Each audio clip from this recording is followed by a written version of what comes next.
بسم اللہ الرحمن الرحیم۔ السلام علیکم۔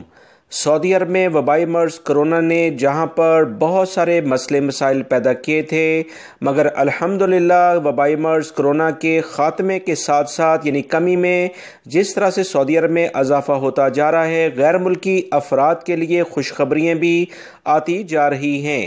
جیسے پچھلے دنوں دوستو خوشخبری آئی تھی کہ کفالت کا نظام ختم ہونے جا رہا ہے، اب اس کے بعد ایک اور بڑی خوشخبری آئی ہے کہ الحمدللہ سعودی عرب میں نئے غیر ملکی افراد کے لیے ویزوں کا پروسیس شروع کیا جا رہا ہے۔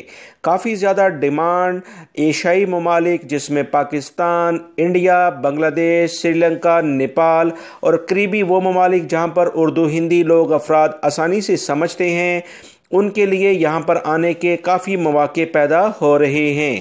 تازہ ترین اطلاعات کے مطابق 17,000 سے زائد پاکستانیوں کے لیے ویزے پروسیس شروع ہو چکے ہیں۔ نئے ویزوں کا اجرا بہت جلد شروع کیا جا رہا ہے۔ سعودی حکومت انڈین افراد کو بھی سعودی عرب میں لانے کے لیے وبائی مرض کرونا نے جو وہاں صورتحال ابھی بگاڑ رکھی ہے، اس کی بنیاد پر اگلے سال سے انشاءاللہ اس سلسلے میں اہم اقدامات کرنے جا رہی ہے۔ تمام انڈین بھائی بھی سعودی عرب آنے کے لیے تیار ہوں۔ بڑے بڑے پروجیکٹس میں غیر ملکی افراد کی بڑی شدت سے ضرورت بن رہی ہے۔ تازہ ترین اطلاعات پاکستانی سفارت خانے کے ذریعے جو معلوم ہوئی ہیں کہ 41,000 کے قریب پاکستانیوں کو خلیجی ممالک میں ملازمت دینے کے لیے ویزوں کے سلسلے میں بھاگ دوڑ شروع کر دی گئی ہے۔ یہ صرف پاکستانی افراد 41,000 کے قریب خلیجی ممالک میں آئیں گے۔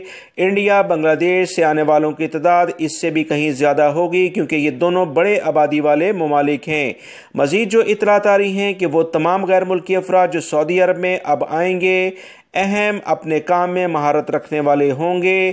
ایسے تعلیم یافتہ اور بہتر ہنرمند افراد کو سعودی عرب یا دیگر خلیجی ممالک میں لانے کے لیے اہم اقدامات کیے جا رہے ہیں۔ پرانے ویزے جن افراد کے پہلے لگ چکے تھے اور وہ سعودی عرب یا دیگر کسی بھی خلیجی ملک میں نہیں آ پائے، ان کی کمپنیاں اور کفیل ان کے ویزوں کو تجدید کرانے کے لیے بھی سرگرم ہو گئے ہیں، کیونکہ جوازات اور مکتبہ عمل نے ان افراد کو گرین سگنل دے دیا ہے کہ وہ جنہوں نے پہلے ویزے جاری کروائے تھے اپنے ورکرز کو نہیں بلا پائے، دوبارہ سے ہمیں اپلیکیشن دیں اور ان کے ویزے دوبارہ سے تجدید کیے جائیں گے۔